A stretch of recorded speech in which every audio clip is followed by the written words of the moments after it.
Binge Audio.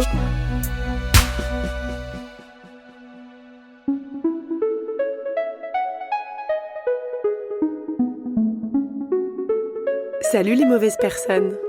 Je sais pas vous, mais moi, il y a un domaine de ma vie où j'ai constamment l'impression de pas faire ce que je devrais faire, c'est le sexe. Ça a commencé à l'adolescence, avec le stress de la première fois. Quand j'ai appris qu'il existait une statistique de l'âge médian du premier rapport sexuel, c'est 17 ans pour les garçons et 17 ans et demi pour les filles, je me suis direct mis grave la pression. Je me disais qu'il fallait absolument que je sois dans la moyenne. Ça a continué ensuite, quand je suis tombée amoureuse, quand j'ai appris l'existence d'une autre statistique, que les gens en couple font l'amour environ 2,3 fois par semaine. Encore une fois, il fallait absolument que je sois dans la norme, dans la moyenne. Évidemment, toutes ces statistiques ont une vision à l'ancienne de ce qu'est un rapport sexuel. Ça veut dire qu'il implique forcément une pénétration. Ce sentiment de pas faire les choses correctement, il a continué toute ma vie en fait. Quand je suis dans mes périodes olé olé ou que j'appelle aussi mes périodes Judas la chaudasse, je me traîne toujours un fond de culpabilité judéo-chrétienne ou d'auto-slut-shaming. Quand je suis en mode tranquillou, je me dis que quand même, je suis pas normale de si peu pécho. Quand je me laisse aller à partager des fantasmes inavouables, je me dis que je suis bien bizarre d'avoir ce genre de pensée. Et qu'ils sont pas toujours très féministes les scénarios que j'élabore, comme celui où je me fais attacher par l'ensemble des princes Disney et encore, je vous raconte pas la suite. Étoile de mer ou salope, bonne sœur ou fille facile, trop coincée ou trop dévergondée, quoi que je fasse, je me sens quand même plus ou moins en faute, plus ou moins en échec. Et vous, mes très chères mauvaises personnes, qu'est-ce qui se passe dans vos lits à vous ? Est-ce qu'en plus d'être de mauvaises personnes, vous êtes aussi des mauvais coups ? Votre vie sexuelle est-elle un échec ? Et est-ce que c'est si grave ? Quel impact a notre sexualité sur notre santé mentale ? Avant que nous rentrions dans le vif du sujet, j'aimerais prendre le temps d'une petite précaution. Nous allons, avec notre invité, parler de la sexualité et notamment de la sexualité des hommes et celle des femmes et évoquer les différences entre elles. Nous ne cherchons pas à essentialiser ces différences, en mode les hommes viennent de Mars et les femmes de Vénus, mais plutôt à analyser et à décortiquer les différentes injonctions et attentes qui pèsent sur nous, pour mieux essayer de nous en libérer.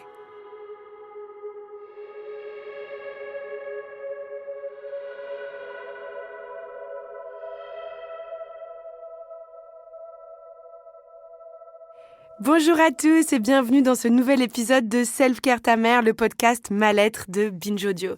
Tous les mois, nous nous retrouvons pour échanger sur notre santé mentale sans tabou ni angélisme. Pour parler sexualité, fantasmes et mauvais coups, souhaitons la bienvenue à mon adorable petite meute composée de Coco Spina. Salut Coco. Bonjour. Coco, tu es journaliste et tu es surnommée la Gwyn Réac dans le milieu. Oui. Voilà, un surnom qui va te suivre toute ta vie. Et tu as fondé le média queer Manifesto 21. Samuel Doc, salut Samuel. Salut Judith. Samuel, toi tu es psychologue clinicien, auteur de nombreux ouvrages dont Les chemins de la thérapie. Contrairement à Coco et moi, toi tu es un vrai psy, donc tu sais à peu près de quoi tu parles. Parfois, voilà. Et pour cette édition consacrée à la sexualité, nous avons la joie de recevoir Philippe Arlin. Philippe, bonjour. Bonjour. Bonjour Philippe, vous êtes sexologue, auteur de Sexuellement incorrect, le sexe n'a pas de genre. J'aimerais commencer peut-être par vous poser une question à vous, Philippe. Dans votre cabinet, est-ce que c'est une crainte que vous rencontrez avec vos patients, la crainte de rater sa vie sexuelle ? C'est même quelquefois la raison pour laquelle on franchit la porte de mon cabinet. C'est-à-dire que réussir la vie sexuelle peut devenir en soi un problème pour lequel on consulte. Ça tourne à l'obsession quelquefois parce que chacun a en plus de la réussite de sa vie sexuelle une image déformée bien sûr et surtout une image héritée soit de sondage, soit d'opinion, soit de croyance. Et on vient dans mon cabinet fort de ces images, ayant l'impression d'être passé à côté de quelque chose. C'est un gros problème en sexualité. On a toujours peur de passer à côté de quelque chose et avec une difficulté à apprendre à se satisfaire et à jouir de ce que l'on vit. Dans quelle situation est-ce que les personnes parlent d'échec dans leur sexualité ? Est-ce que c'est quand ils ont plus de rapport ? Est-ce que c'est quand ils sont pas satisfaisants ? Quand ils n'ont pas fait de trucs complètement dingues ? Qu'est-ce qui vient nourrir ce sentiment d'échec ? Peut-être Philippe et après Samuel ? Un peu les trois. c'est vraiment, ils vont soit être en difficulté, donc ce qui va être un peu mon rôle de sexologue, de travailler sur les pannes, les douleurs, les incapacités, les complications, mais les difficultés, elles viennent toucher qu'un aspect très coït, très pénétration de la sexualité et rarement la sexualité dans sa liberté. Donc, des fois, c'est à cause de ça. Des fois, c'est simplement parce qu'ils n'ont pas de partenaire ou ils ont l'impression qu'ils n'en ont pas assez ou pas assez de rapports ou tout simplement parce qu'ils n'ont pas réussi à réaliser un fantasme qui leur tient à cœur. Et d'ailleurs, ils n'ont pas forcément la part des choses entre ce qui devait être vécu ou pas vécu de l'ordre des fantasmes. Et alors, Philippe, on relie souvent l'échec sexuel au fait de ne pas avoir beaucoup de relations. Comment démentir cette pensée? Alors, c'est très difficile, c'est peut-être même la pensée la plus difficile à démentir. Euh, Là, ça demande de faire un travail et de comprendre la différence entre une réponse à une pulsion, c'est-à-dire cette envie qui jaillit comme ça, qu'on n'interprète pas, la pulsion qu'on va avoir pour un aliment. J'ai faim, je m'attrape un truc, je grignote. Il y a de la sexualité grignotage et la sexualité épanouie, approfondie, dans laquelle on prend le temps de ressentir, de vivre, de découvrir. Et celle-là, elle n'a pas besoin d'être répétée tous les jours. Celle-ci, elle demande un investissement et cet investissement, on ne peut pas se l'accorder tous les jours, tous les 2 jours. Donc, ça dépend aussi sur quel registre on fait intervenir notre sexualité, notre réponse. Mais du coup, si on veut une sexualité grignotage ou alors une sexualité plus épanouie, peu importe, est-ce que si on a envie d'avoir une sexualité mais qu'on n'y arrive pas, parce qu'objectivement, on se rend compte que personne ne vaut de nous sur le marché amoureux, on va dire, et qu'on ne sait pas comment s'y prendre, parce que dans les deux cas, on peut ne pas savoir comment faire, est-ce qu'on peut parler d'échec? En tout cas, c'est comme ça que ça sera vécu. Oui, je crois qu'il faut parler d'échec, de non-conformité entre ce qu'on ressent comme un besoin, parce qu'il y aurait long à dire sur la notion de besoin, mais ce qu'on ressent comme un besoin et la non-réponse en face, parce qu'on n'arrive pas à séduire, parce qu'on n'arrive pas à aller aux bons endroits. Donc, il m'arrive aussi de donner des conseils très pratico-pratiques pour peut-être aider les gens à évoluer dans un endroit qui va leur permettre d'avoir une réponse positive à leurs besoins. Pour se prendre moins de râteaux, vous leur dites comment se faire pour comment on fait alors pour se prendre moins de râteaux? Oui, c'est ça. Bien sûr, entre autres. Alors, qu'est-ce que vous leur donnez comme conseil?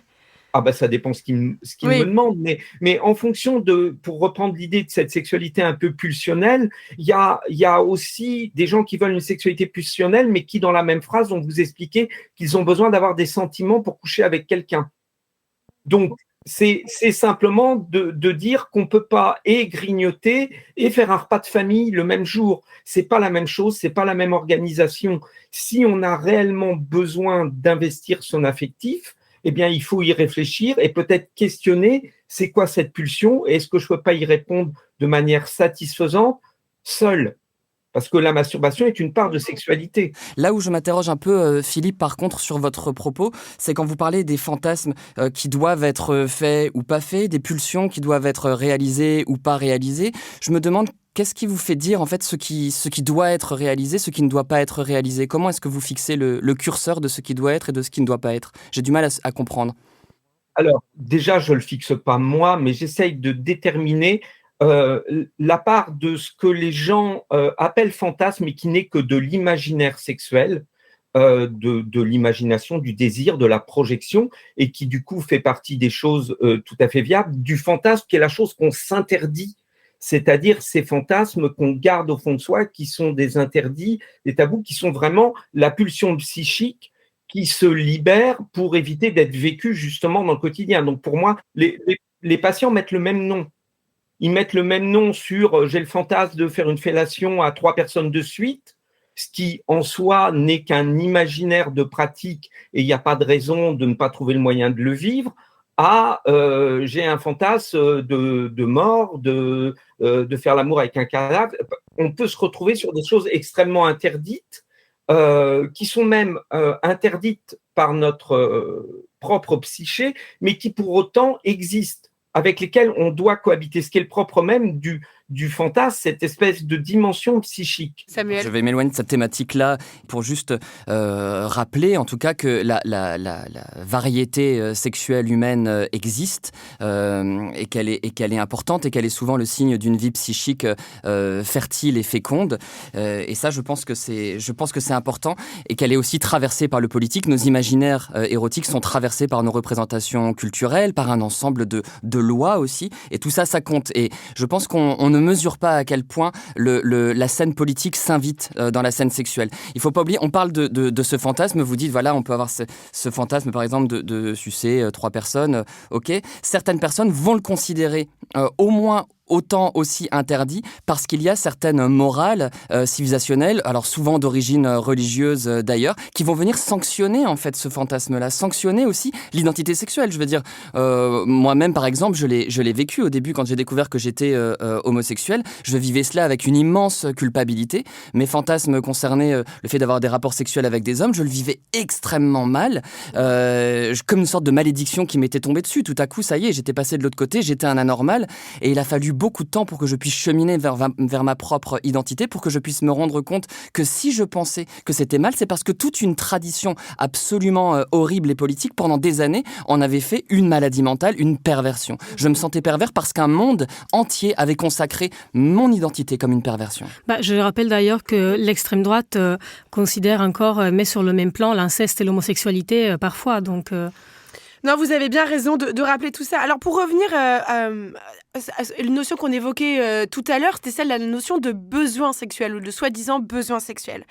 Dans votre livre, Philippe, il y a quelque chose que je trouve très intéressant, c'est que vous expliquez que cette notion de besoin sexuel, elle est souvent présentée par les hommes hétéros un peu comme une excuse quand ils sont en couple pour que leur meuf subvienne au moindre de leurs désirs.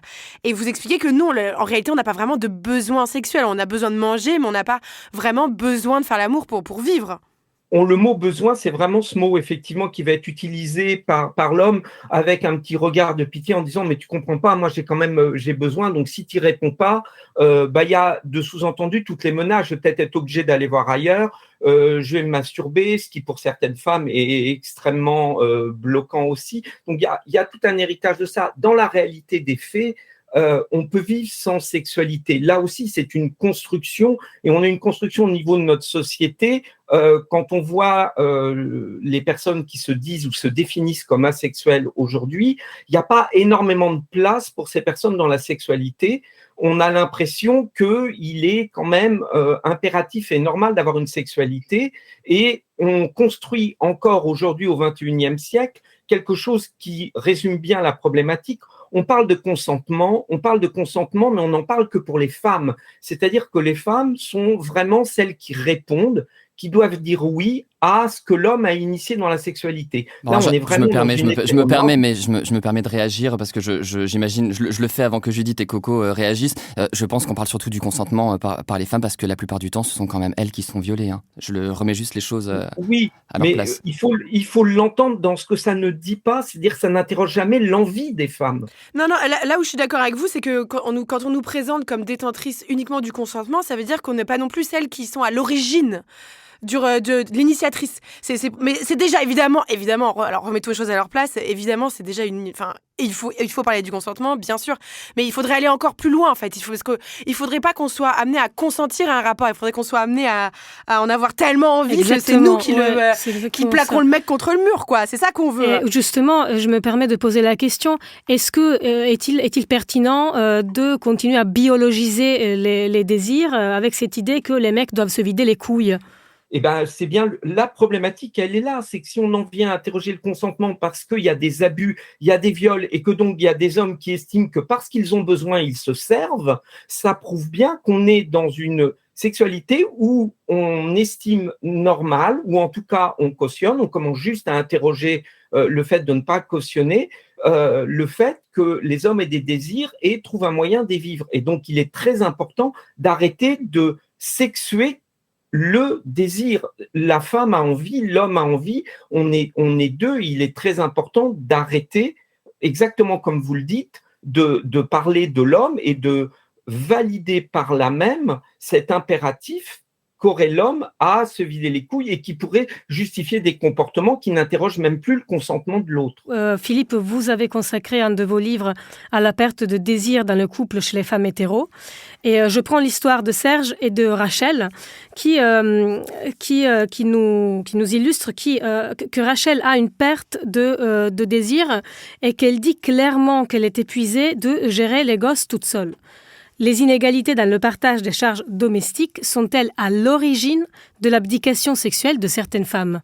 Alors, elles ne sont pas à l'origine de l'abdication sexuelle de certaines femmes, mais elles sont à l'origine du retrait de certaines femmes du désir sexuel. Bah, c'est sûr que t'as pas envie de ton mec s'il se comporte comme un gamin, quoi. En fait, la sexualité, elle ne se passe pas uniquement dans la chambre à coucher, c'est-à-dire que ça commence bien avant, que c'est tout un climat qu'on instaure, un moment de dialogue, je pense. Oui. Exactement. C'est-à-dire que moi, ce que j'explique, c'est que cette charge mentale, j'explique à travers ce que j'appelle la tour du désir, c'est-à-dire les différents niveaux par rapport au désir. C'est quand on est dans la vie de tous les jours, c'est un peu comme si notre désir, c'était notre téléphone, on le met sur silencieux. Et comme ça, on n'est pas dérangé. Et ce que j'observe, c'est qu'effectivement, les femmes ont pour habitude de mettre leur désir sur silencieux parce qu'elles ont 10 000 choses à régler et que donc ça n'est pas leur priorité. Leur priorité, c'est pas de répondre à la sexualité. Donc elles sont déconnectées, c'est-à-dire elles n'ont même pas conscience de leur propre désir. La charge mentale est déjà tellement lourde à gérer qu'on n'a pas le temps de penser à ce qu'on aimerait. Voilà, mais c'est un peu, si on ne veut pas être dérangé en réunion, on met notre téléphone sur silencieux. Je suis en train de faire un truc qui est prioritaire pour moi, j'ai pas envie d'être emmerdé par la sexualité. Donc, je le mets, mon désir en off. Mais puis en plus, parce que ce que vous décrivez là dans le livre, c'est que si on doit s'occuper, et moi je les comprends, ces nanas, si tu dois t'occuper de ton mec comme d'un deuxième gamin, c'est-à-dire s'il faut pas laver ses chaussettes et passer derrière lui à table, enfin c'est pas du tout excitant, quoi. Enfin ça paraît à la base de dire ça, mais c'est quand même pas du tout excitant. Mais est-ce qu'il faut genrer pour autant cette problématique-là ? Je sais pas, parce que c'est vrai que les femmes, vous avez raison de le dire, et je le vois moi-même en consultation, ont des charges mentales épouvantables. Les hommes aussi, de bien des manières. Moi, je me demande si c'est pas tout simplement la routine du quotidien qui nous fait oublier le désir. Jacques Lacan, ce grand psychanalyste, nous l'a quand même enseigné. On désire ce dont on manque. Et quand on vit avec une personne, qu'on est H24 avec elle, ou en tout cas souvent, qu'on la voit tout le temps, elle perd un peu de son mystère. Et tu posais cette belle question, Judith, tu demandais comment, quelque part, réenchanter un peu l'univers du désir du couple. Bah déjà, en soutenant ce mystère-là, avec cette variété aussi érotique, en maintenant peut-être aussi une pudeur. Alors ça, je sais que je surprends toujours quand je dis ça, mais je pense que, par exemple, les personnes qui se voient aller aux toilettes, qui passent leur temps à faire le ménage, les machins, enfin, voilà, maintenir une certaine forme de distance aussi, ça peut contribuer à recréer du désir, mais la routine est indubitablement le fléau du désir partagé. Pardon, mais plus que la routine, moi, ce que je vois dans la question de Rachel, c'est quand même le système hétéropatriarcal. C'est vraiment l'idée de sortir du système de l'hétérosexualité mentale, parce que bien sûr, on peut être une personne hétéro et être sortie de l'hétérosexualité mentale, comme le dit Juliette Drouard dans Sortir de l'hétérosexualité. Et donc, plus que la routine, plus que le genre, pour moi, c'est vraiment la question de qu'est-ce que l'hétéropatriarcat fait à notre intimité, en fait. Moi, je suis vraiment d'accord avec les deux. C'est-à-dire qu'il faut à la fois sortir de la routine, mais pour pouvoir sortir de la routine, il faut qu'il y ait un espace pour la femme pour pouvoir justement réinvestir un domaine qui est la vie privée. Or, si elle doit se taper toutes les tâches, et là on retrouve l'hétéropatriarcat, c'est-à-dire si on est dans une répartition des tâches domestiques qui est tout du côté des femmes, elles n'ont pas cet espace, elles n'ont pas ce temps, et j'explique dans mon livre que ce qui est important, c'est de se donner du temps. Si on veut que le désir réapparaisse, il faut aussi lui faire de la place, et s'il y a une surcharge, il n'y a pas de place. Sur le désir, il y a quand même quelque chose auquel il faut quand même faire attention, c'est qu'il y a deux types de désirs. Il y a un désir qui consiste à répondre à une envie que j'ai à l'intérieur. Si on prend la nourriture, c'est très simple.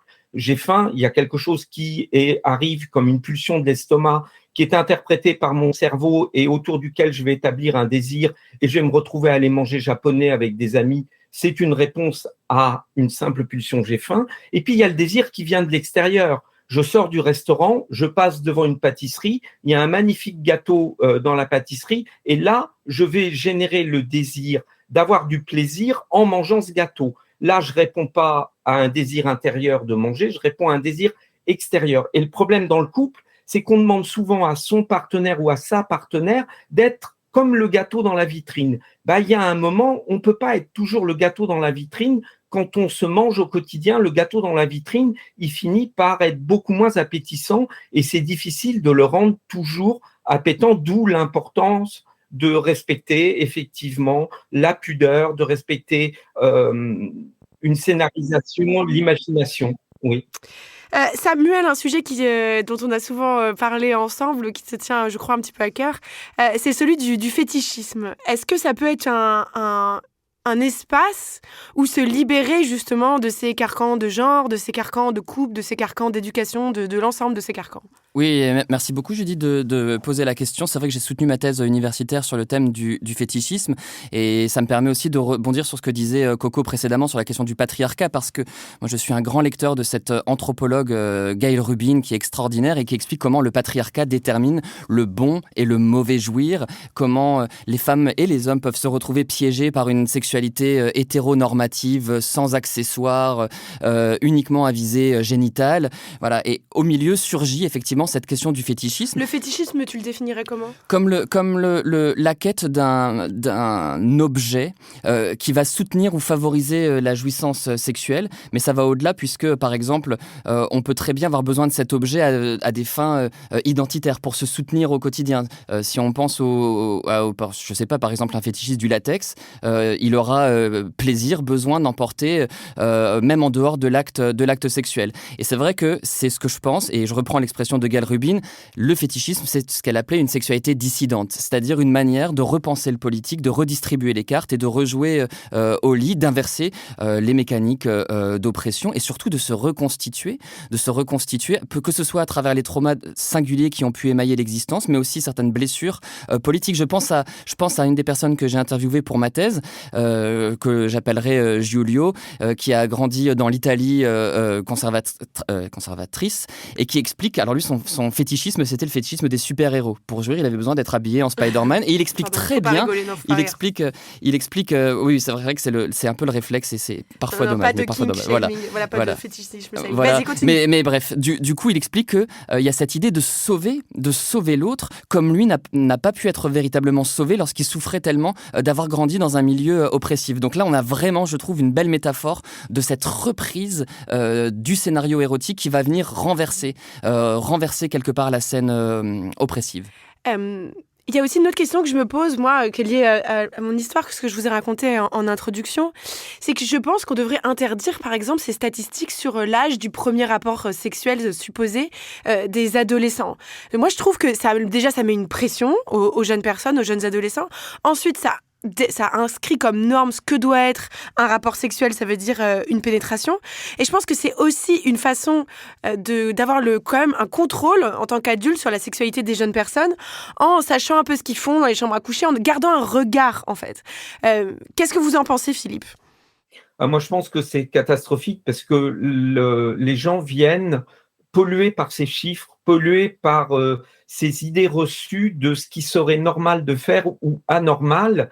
Mais ça va de ces sondages à ces injonctions à jouir sur la une des magazines. Il faut avoir des orgasmes, il faut avoir...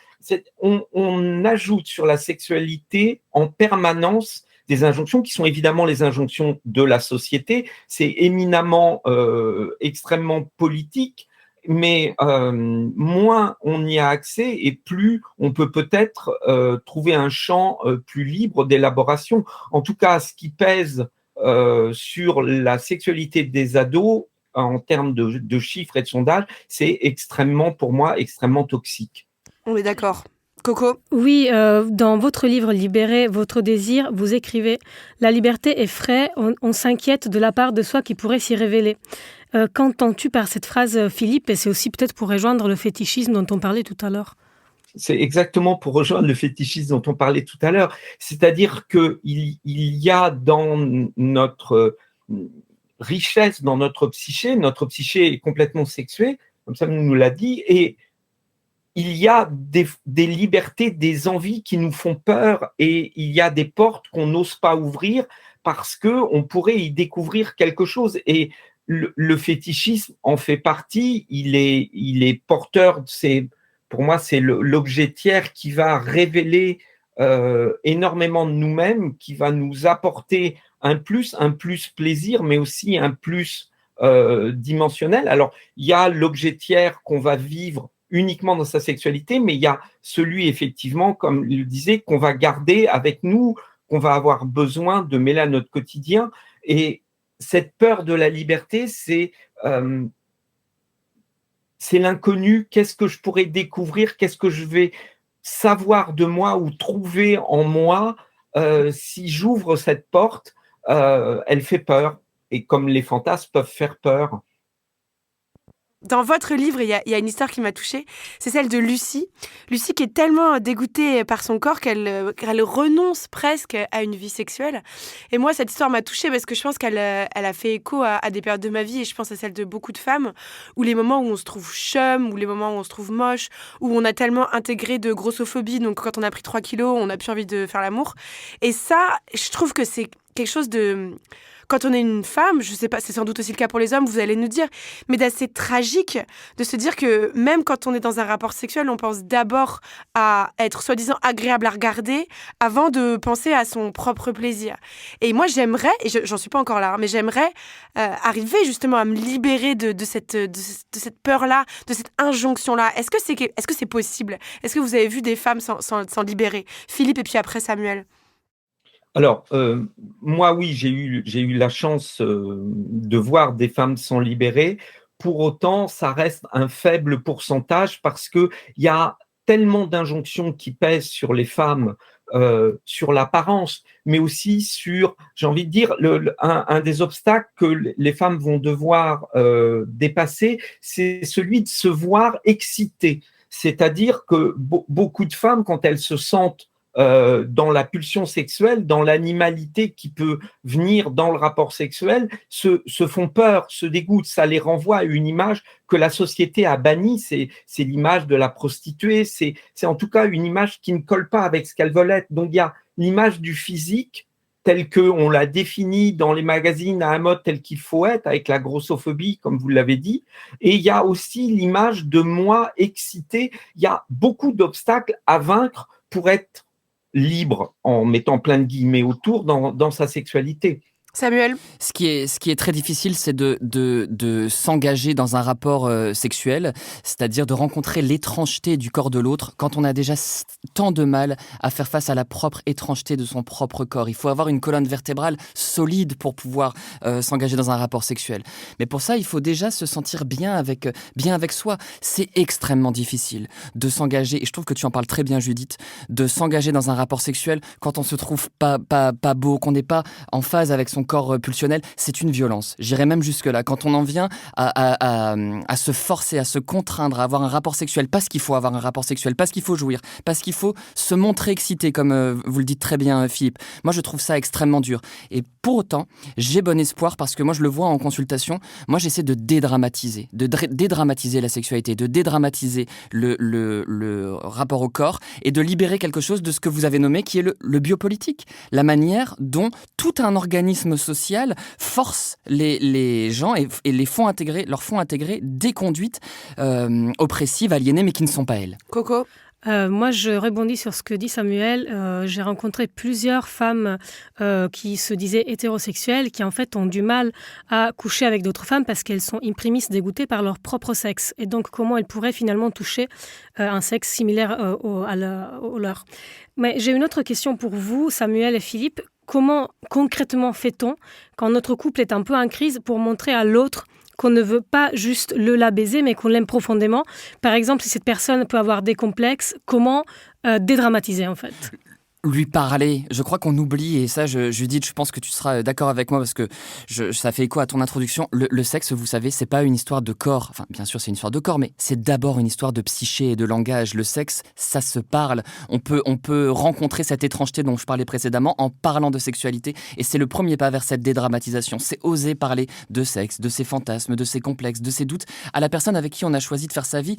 Et parfois même, c'est parce que ça pose cette question-là, et Philippe, je pense que vous allez rebondir sur le sujet, mais ça pose la question, doit-on En somme, est-ce qu'on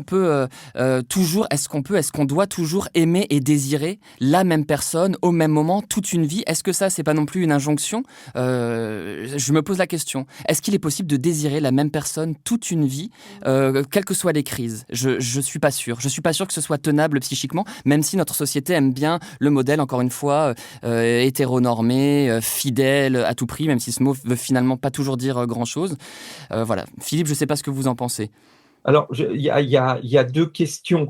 Je vais répondre à ce que vous venez de dire. Je pense que c'est possible, mais on n'est plus dans une dimension sexuelle, on est dans une dimension de désir où on a peut-être dépassé ce qui est le propre de la sexualité, qui n'est pas…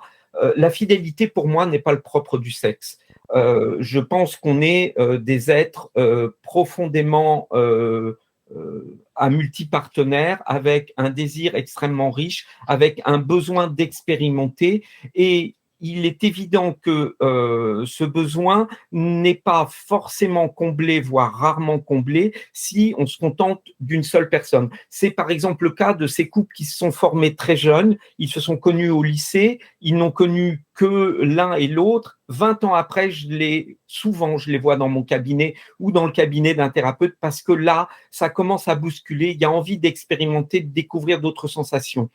Par contre, il y a une dimension du désir, il y a un désir du corps qui existe, il y a un désir qui naît, et ça va rejoindre la première question, comment on fait, il y a un désir qui peut naître aussi du simple, ce que j'appelle le câlin. Pour moi, le câlin, c'est pas sexuel, c'est le contact entre deux corps. Je parle dans mon livre de quelque chose que j'appelle le câlin gratuit, c'est-à-dire ce moment où on peut se donner de l'amour, de la tendresse, de la douceur, sans que ça soit un préliminaire ou vécu comme un préliminaire à un acte sexuel. Et bien souvent, les hommes ont été éduqués à n'avoir de câlin que à l'occasion de rapports sexuels, et ils mélangent un peu les deux. C'est-à-dire, si on fait un câlin, c'est que derrière, on va avoir le droit à plus, on va avoir le droit à un rapport. Déjà, séparer les deux permet d'ouvrir un espace de douceur, de tendresse, d'échange et de parole, parce que, comme le dit Samuel, le sexe, c'est avant tout un dialogue entre deux personnes,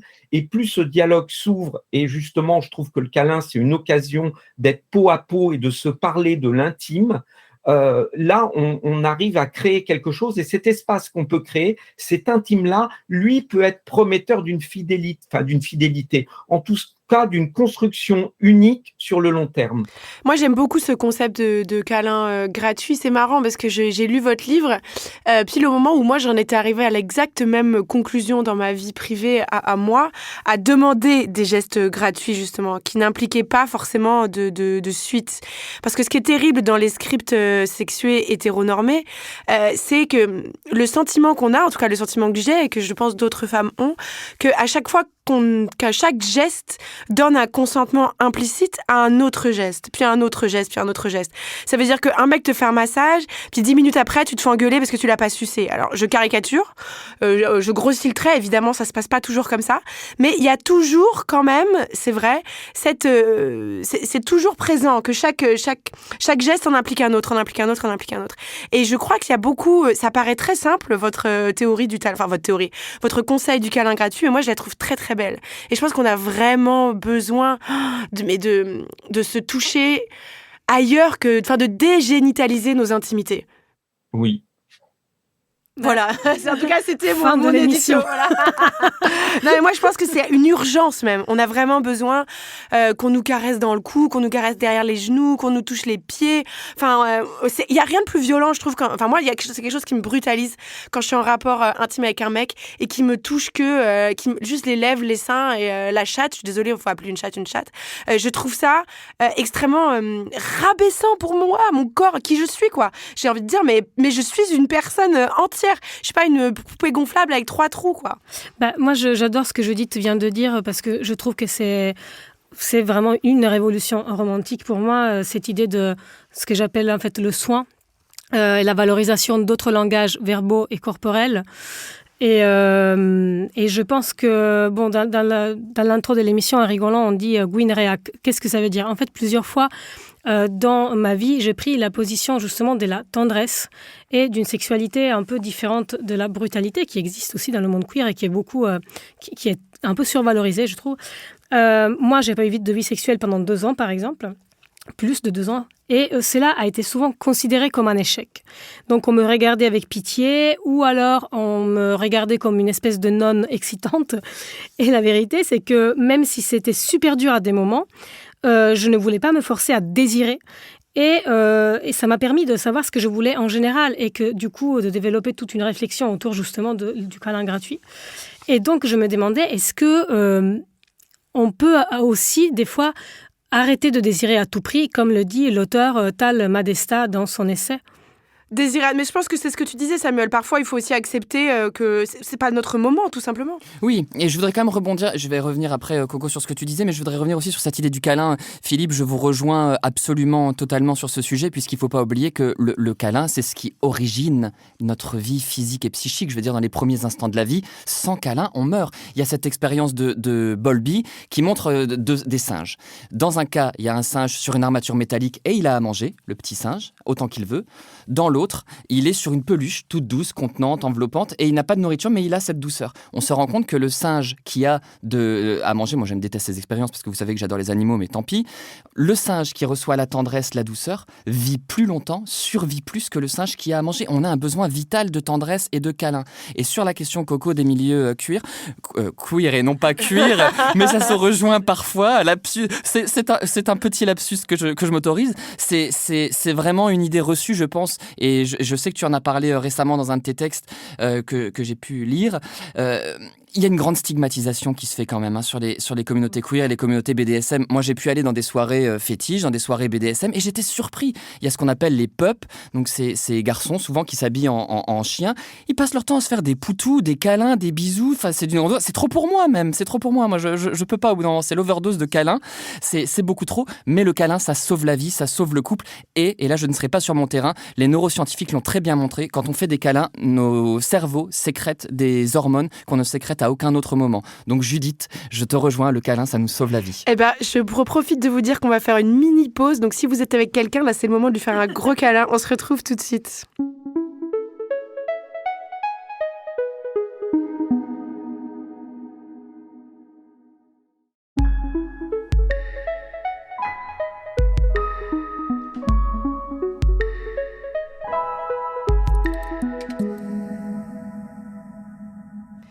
Merci d'être avec nous, c'est toujours Self-Care ta mère, le talk d'après la pluie. Je profite de cette petite pause et d'avoir votre attention pour vous dire que si vous aimez cette conversation, n'hésitez pas à la poursuivre avec nous sur Instagram en suivant Binge Audio.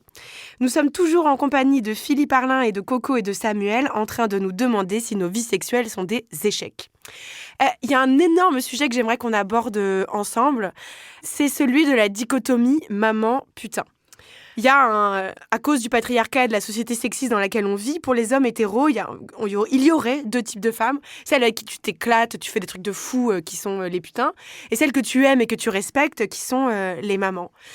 Vous qui êtes au contact d'hommes dans leur plus grande intimité, j'aimerais vous poser une question un peu peut-être voyeuse, mais j'assume. Est-ce que les hommes vous parlent comme ça des femmes dans l'intimité de vos cabinets de consultation, Samuel ? Oh oui. Ah non, c'est vrai. Mais oui, bien sûr. Et j'ai même un exemple très précis. En plus, une personne qui se reconnaîtra, qui écoute notre émission, un de mes patients, et on fait un gros travail sur ce sujet-là. Mais bien sûr. Est-ce qu'on va pouvoir s'en débarrasser de cette dichotomie, Philippe ?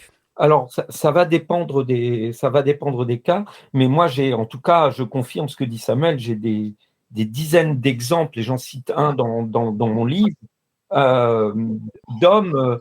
J'ai un homme qui a quitté, j'en parle dans mon livre, j'ai un homme qui a quitté une de mes patientes avec qui il s'éclatait au lit, et à un moment, il lui dit, écoute, voilà, je te quitte, et quand elle lui demande pourquoi, il lui explique, je t'ai jamais caché que j'avais envie d'avoir des enfants, et t'es quand même pas le genre de nana avec qui on fait des gosses. Voilà, meilleur exemple, c'est le meilleur exemple.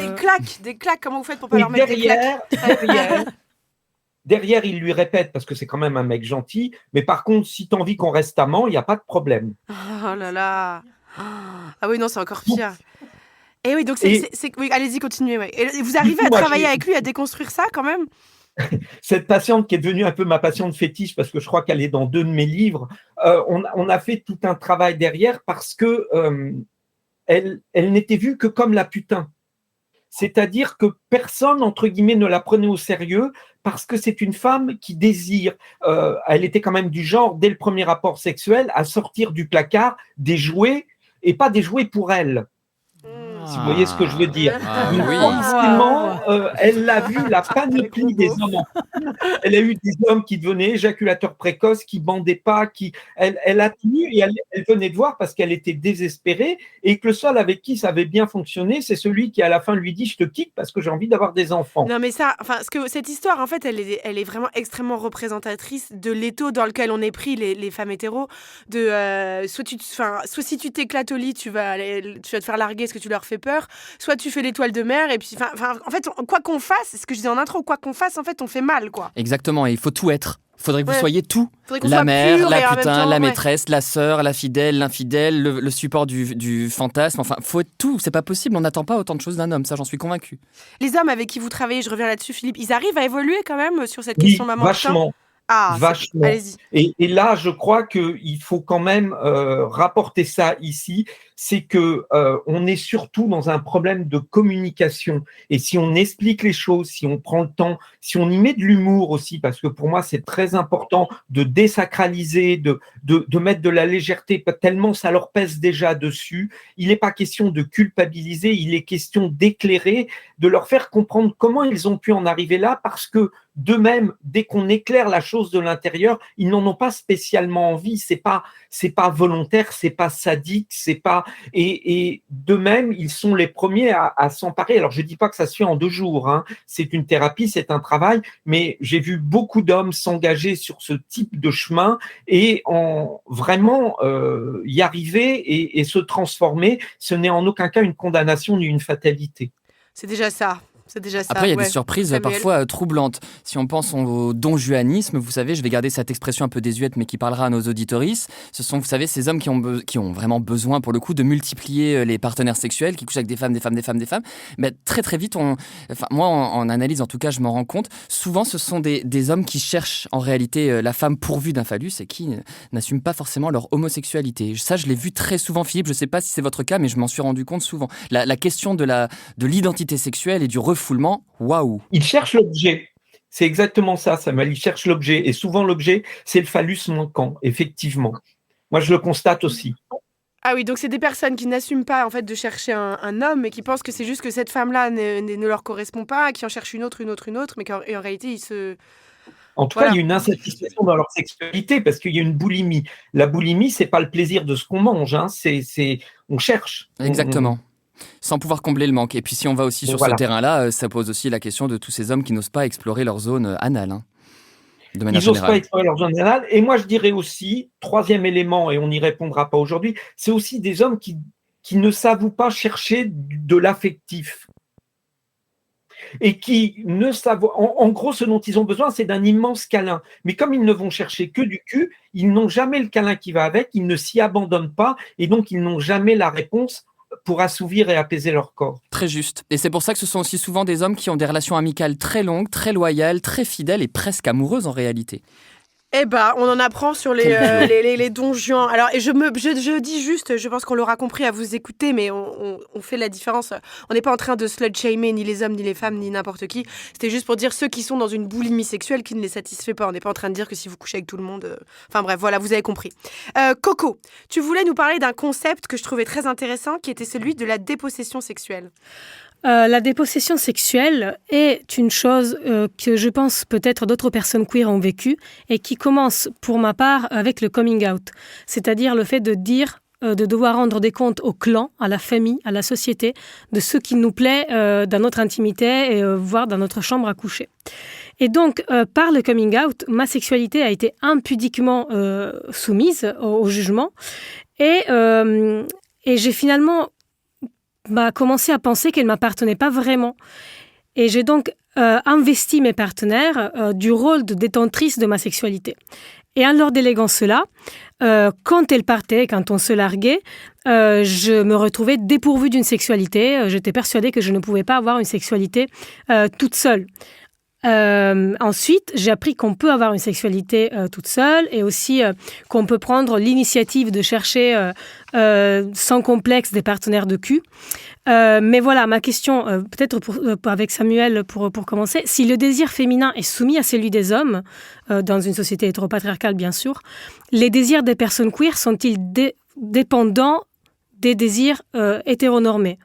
Oui, ça c'est vraiment quelque chose que je pense. Je pense vraiment qu'on transporte quelque chose de cette oppression dans notre vie érotique et qu'il est très très très difficile de s'en libérer. Je pense que de manière générale, il y a un vrai stigmate sexuel qu'on porte. On peut être très très stigmatisé dans nos envies. Judith, tu as mis un avertissement à juste titre en disant attention, on ne fait pas du slut shaming. Mais moi j'espère vraiment que c'est tout l'inverse, qu'on va sortir de cette pensée straight, comme dirait Monique Wittig, et qu'on va réussir à surmonter quelque chose du stigmate, de l'assignation, de l'injonction, et de comprendre qu'encore une fois, la sexualité, c'est une identité à construire de manière perpétuelle et de manière créative. En fait, c'est ça. Et est-ce que c'est correct pour toi de dire que quand on est des catégories sociales oppressées, on est dépossédé de notre sexualité et donc on peut avoir la sensation de la rater finalement ? Oui, et là où c'est surprenant, et je vais revenir à cette question du fétiche, c'est qu'on trouve même une reproduction de ce stigmate que tu décris à l'intérieur de notre propre communauté. C'est-à-dire, je prends l'exemple de la Gay Pride. Certaines personnes voudraient qu'à la Gay Pride soient exclues les personnes fétiches, les personnes qui aiment le cuir, etc. C'est-à-dire qu'il y a une vraie reproduction en disant ce sont des malades mentaux, etc. Alors que les gays ont eux-mêmes subi en fait ce genre de rejet. Tu vois, donc je te suis totalement quand tu parles des mécaniques intra-oppressives de notre communauté queer. Philippe, vous voulez intervenir ? Oui, ce qui est très intéressant, c'est que c'est pas l'hétérosexualité, mais l'hétéronorme qu'il faut utiliser comme terme. C'est-à-dire le fait qu'on est dans une société où on est persuadé qu'on ne peut être attiré que par l'opposé de nous-mêmes. Et cette hétéronorme, elle pèse aussi sur les couples homosexuels. C'est-à-dire qu'on a beau être dans une relation avec des hommes, on n'a pas échappé pour autant à cette hétéronorme où il y aura, pas dans tous les couples bien sûr, mais où il y aura quand même celui qui fait l'homme, celui qui fait la femme. Alors, c'est une expression un peu désuète, oui. Voilà, allez-y, oui. Je la reprends pourquoi ? Parce que moi, j'ai travaillé sur une ligne d'écoute qui s'appelle la ligne Azur, qui est une ligne où les hommes pouvaient appeler quand ils s'interrogeaient sur leur orientation sexuelle. Et quand un homme avait eu des rapports sexuels avec un autre homme, s'il avait été passif, il nous expliquait qu'il avait fait la femme. Et c'était pas une autre expression qui venait, il avait fait la femme. C'est-à-dire que vient se véhiculer, y compris dans un rapport homosexuel, c'est-à-dire entre deux hommes, vient se véhiculer cette hétéronorme, ce qui fait que si je suis avec un homme, alors à un moment donné, moi, je suis une femme. Si je ne me sers pas de mon pénis, c'est que je suis donc une femme. Et quand on regarde ce qu'est l'homophobie, c'est pas la haine des homosexuels, c'est la haine des femmes, c'est la misogynie qui est transvasé dans l'homosexualité. On n'a jamais traité quelqu'un d'enculeur, on traite quelqu'un d'enculé. C'est toujours le passif qui est pointé du doigt. C'est l'homme qui a la chance d'avoir des couilles et qui ne s'en sert pas et qui se comporte donc comme une femme. C'est la haine des femmes. L'homophobie n'est rien d'autre que la haine des femmes. Donc il ne faut pas s'étonner que ça ne disparaisse pas. Et c'est très intéressant parce que ça rejoint cette idée qu'on a toujours inconsciemment dans notre société que pénétrer, c'est quand même un peu déshonoré. Et ce qui est tragique. Ce qui est complètement tragique. Et puis surtout que quand on... Enfin, je veux dire, à un moment, si on parle de sodomie, quand on est passif, on l'est pas du tout. Hein. C'est une vraie discipline. C'est quelque chose qu'il faut pouvoir porter. Ça invite à penser son corps. Mais Coco, je trouve que c'est très très fort. Je reviens encore à ta question initiale. Je trouve que c'est très fort cette question du fait d'être interpellé à se justifier sur ses choix, sur qui on aime, sur comment on fait l'amour. Une personne hétérosexuelle, hétéronormée n'aura jamais en fait à fournir de telles justifications. Moi, on m'a posé des questions, on m'a fait des remarques qu'on n'aurait jamais fait à quelqu'un d'autre. Une simple tenue. Pour Halloween, je me suis fait un look pas possible, en cuir, etc. On m'a dit, là, Samuel, machin, est-ce que c'est bien de montrer, machin, les fétiches ? Alors déjà, j'ai dit pas de bol, c'est même pas mon fétiche. Premièrement, c'était juste pour le plaisir. Et surtout, pourquoi est-ce que je devrais me justifier, en fait ? Pourquoi, quand on est gay, lesbienne, queer, pourquoi on doit toujours se justifier sur ce qu'on fait, sur ce qu'on porte, sur qui on embrasse, qui on câline ? Pourquoi ? Et c'est vrai que le concept de, excuse-moi, juste le concept de coming out en soi est problématique. Quand tu es hétéro, tu vas pas dire à tes parents salut, je suis hétéro. Quand on sera dans une société égalitaire, on n'aura plus rien à annoncer à personne. En fait, déjà, ça regarde personne. Mais bien sûr, et juste, je tiens à préciser pour que tout le monde se sente incluse dans cette émission, les coming out n'est pas seulement le coming out d'une sexualité, ça peut être aussi le coming out d'une transidentité, ça peut être aussi le coming out d'une asexualité. Et c'est pour ça que je dis attention, il ne faut pas désirer à tout prix, il y a aussi le domaine de la sexualité. Et en fait, imaginez par exemple une personne qui est jeune, dit bon, je suis lesbienne, et puis en fait, elle découvre que finalement, il est trans.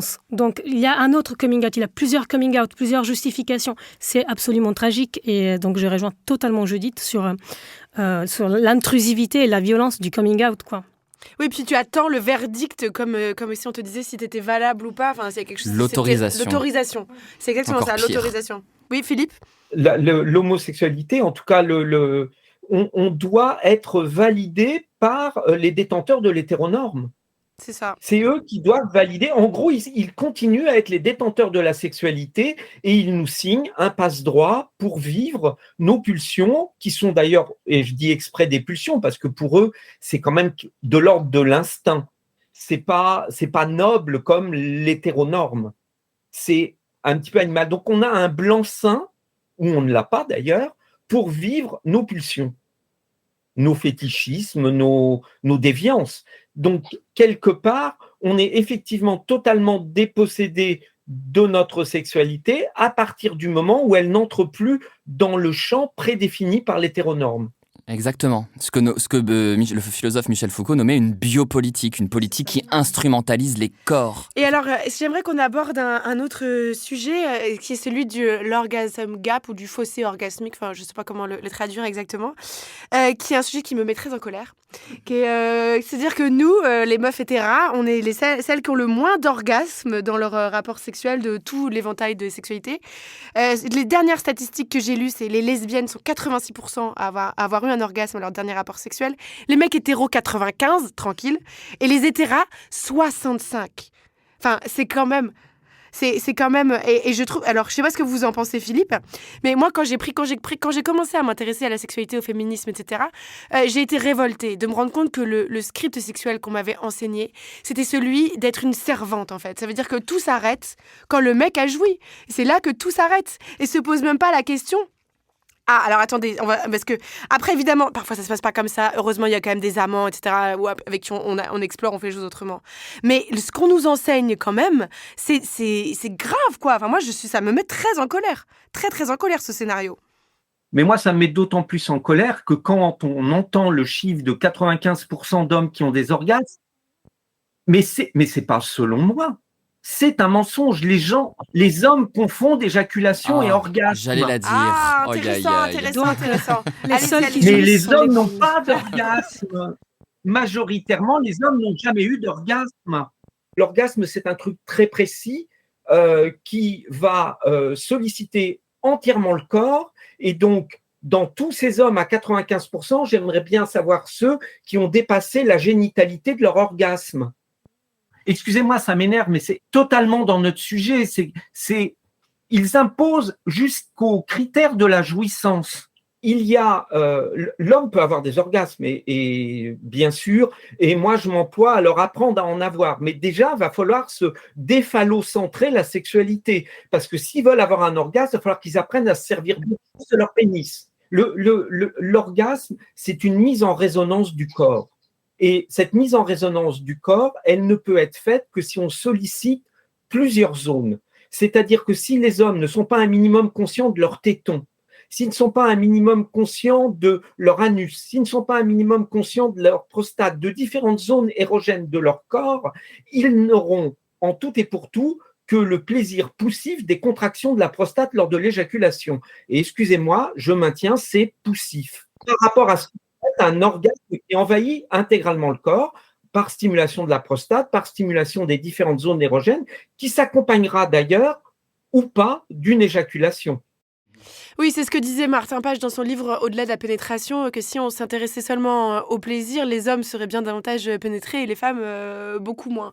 Mais c'est intéressant ce que vous dites sur le fait qu'on confond éjaculation et orgasme et que du coup c'est aussi une façon d'être dicté dans qu'est-ce que jouir, quoi. C'est vraiment très intéressant parce que du coup ça veut dire qu'on reste dans l'idée que le rapport sexuel doit mener à une grossesse ou à la reproduction parce que l'éjaculation... Au plaisir de monsieur. Ouais. Et là encore, les sexualités dissidentes ont beaucoup à nous enseigner parce que vous pouvez échanger avec des hommes et des femmes, parce que oui, une femme, et ça il faut le dire et le redire, peut être fétiche, peut avoir peut être dominatrice, peut être tout ça. Il faut vraiment libérer cette parole-là parce que la psychanalyse a fait beaucoup de dégâts. La psychanalyse a fait beaucoup de dégâts en inscrivant la femme dans une sorte de position complètement passive, complètement soumise au plaisir de l'homme. Donc ça, je le glisse. Mais si vous discutez avec des personnes fétiches, par exemple, certaines vont vous dire « Oh, j'ai pris un pied pas possible. J'ai été immobilisé sous un vague-baie, donc c'est une espèce de pellicule de latex qui recouvre et immobilise la personne. Il se passe rien, il n'y a pas de contact, c'est juste un enveloppement.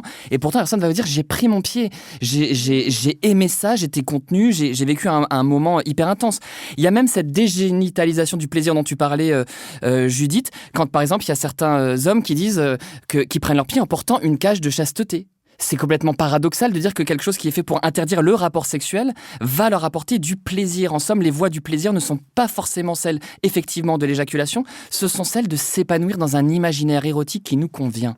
Et puis, je pense qu'il est important de rappeler qu'on est égaux. Si on le veut, on a deux types de jouissance. L'homme et la femme ont une possibilité d'éjaculation. L'éjaculation féminine est quelque chose qui existe, qui est très naturel. Et l'homme peut aussi avoir un orgasme comme la femme, lié à la pénétration et à la stimulation de sa prostate. Donc, parlons d'égalité, parlons d'échange, parlons de partage et arrêtons justement de diviser. Est-ce que, du coup, on peut aussi arrêter de croire qu'une sexualité réussie, c'est d'avoir des orgasmes? Parce que je pense que, là, on voit 86% de lesbiennes arrivent à avoir un orgasme. Je pense que le 14% restant, c'est juste qu'elles prennent du plaisir, mais sans forcément avoir d'orgasme. Donc, est-ce qu'on peut dire que voilà, l'orgasme n'est pas le gage d'un rapport sexuel réussi dans les deux cas? C'est pas le but du rapport sexuel non plus. On peut le définir comme un but. Pour moi, c'est le cadeau merveilleux qu'on peut se faire, mais l'échange, le partage, le rapport sexuel, il commence dans la communication entre les deux êtres, la découverte de l'autre, le partage, les odeurs, les touchés, les contacts, tout ça participe de la sexualité et un rapport sexuel épanoui ne se mesure pas juste à l'échéance d'une jouissance ou d'un orgasme. Non, bien sûr, je pense qu'on est tous d'accord, oui, je pense, pour dire que l'orgasme n'est pas obligatoire à chaque fois. Cependant, je pense que vous serez d'accord avec moi, si dans une relation, c'est toujours le même qui a des orgasmes et pas l'autre, que ce soit hétéro, homo, lesbienne, bi, whatever, je pense que quand même, il faut s'en interpeller. Enfin, c'est au moins se poser la question de pourquoi ça se passe comme ça. Là, je pense que vous serez d'accord avec moi. Exactement. Et c'est là qu'intervient ce langage dont on parlait, cette parole nécessaire. C'est ça. Et ce qu'on nous apprend, nous, les femmes hétéranes, enfin, en tout cas, moi, ce que j'ai appris dans ma génération, c'était de se dire que quand même, ce qui était le plus important, c'était que ton mec jouisse avant toi. Et ça, je maintiens, ça me met très en colère et je trouve ça très problématique. Tu sais, c'est pareil vraiment chez les gays. Du moment où il y en a un qui a joui, on sent, enfin joui, éjaculé en tout cas, on sent que ça y est, l'investissement est moins là. Tu vois, et c'est là par rapport à ce que disait Coco tout à l'heure, c'est là qu'on a emmené quelque chose de cette société hétéronormée, même dans nos rapports à nous. C'est que ça y est, on s'en occupe moins, quoi. Ça y est, j'ai joui, c'est bon, l'autre il peut un peu se débrouiller. Oui, Philippe. On est vraiment toujours sur cette notion que c'est l'homme qui dicte la fin du rapport, quoi. Voilà. À partir du moment où il a joui, c'est terminé. Et puis, il va nous expliquer, parce qu'il y a plein d'arguments. Ouais, mais moi, derrière, je suis crevé, j'ai plus envie. C'est quand même assez extraordinaire. Donc, il n'avait pas envie de l'autre. Il était juste excité et l'autre était à la bonne place. Ah, ça m'énerve. Et souvent, quand on est, pour le coup, et c'est là qu'on voit la différence, parce que quand on est en couple et qu'il y a vraiment un amour et un respect de l'autre, il y a quelque chose du soutien, justement, de la jouissance du partenaire. Ça continue. Voilà, merci Philippe, c'est ça continue. C'est ça, exactement. Il faut que ça continue. Une vie sexuelle pour eux, n'est-elle pas forcément quand même un peu ratée pour dédramatiser On va forcément avoir des échecs, des ratés, des loupés, des moments gênants. Enfin, ça va pas toujours être sublime. On ne voit pas tout le monde va pas toujours jouir dans des orgasmes magnifiques, comme vous le disiez. Ça fait partie du voyage, non ? Oui, et il faut se libérer aussi des modèles, même si moi je suis rien, j'ai fait ma thèse avec un grand professionnel du porno en France, Éric Bidot, qui a vraiment étudié le sujet en profondeur. Je crois que la pornographie a quand même donné des modèles de réussite, de rapports parfaits, endurants, etc. Et on oublie que derrière, les personnes prennent des produits, que c'est des scènes tournées 1500 fois. Enfin, ça a donné quand même une modélisation idéale de la sexualité qui nous porte un certain préjudice aujourd'hui. Est-ce que, du coup, évidemment, notre titre « Avez-vous raté votre vie sexuelle ?» Votre vie sexuelle est-elle un échec? C'est un titre provocateur. Est-ce qu'on peut vraiment appliquer ce mot d'échec ou de ratage à une vie sexuelle? Moi, je pense que non. Et surtout, la bonne nouvelle que j'ai envie de donner, c'est qu'il y a pas d'âge pour la réussir. J'ai vraiment, pour moi, la sexualité, c'est quelque chose qu'on va construire tout au long de notre vie. Ce qui est important, c'est pas où on était hier, mais c'est où on peut souhaiter être demain. Et il y aura toujours un demain en sexualité si on le souhaite. Il faut vraiment comprendre que la sexualité, c'est une source totalement malléable et que notre travail, c'est le travail de toute une vie, c'est de construire cette sexualité et on peut aller vers quelque chose de toujours plus libre, toujours plus heureux et de toujours plus accompli. Donc, la sexualité épanouie, c'est peut-être celle de demain, mais en tout cas, elle est possible. Eh ben c'est très beau comme mot de la fin. On va se quitter là-dessus. La sexualité de demain est possible, peut-être même celle de tout de suite si vous avez envie. Merci à tous de nous avoir écoutés. Ce fut un immense plaisir de passer ce moment en votre compagnie. N'hésitez pas à partager cet épisode. On a besoin de vous pour grandir et être connus. Merci beaucoup à mes acolytes Coco Spina et Samuel Doc. Merci à notre invité Philippe Arlin. Merci à notre chargé de production Charlotte Bex, notre réalisateur Quentin Bresson. Self-Care Ta Mère, c'est le nouveau podcast Ma Lettre de Binge Audio tous les mois sur toutes les plateformes dans le flux d'Après la pluie. À très vite.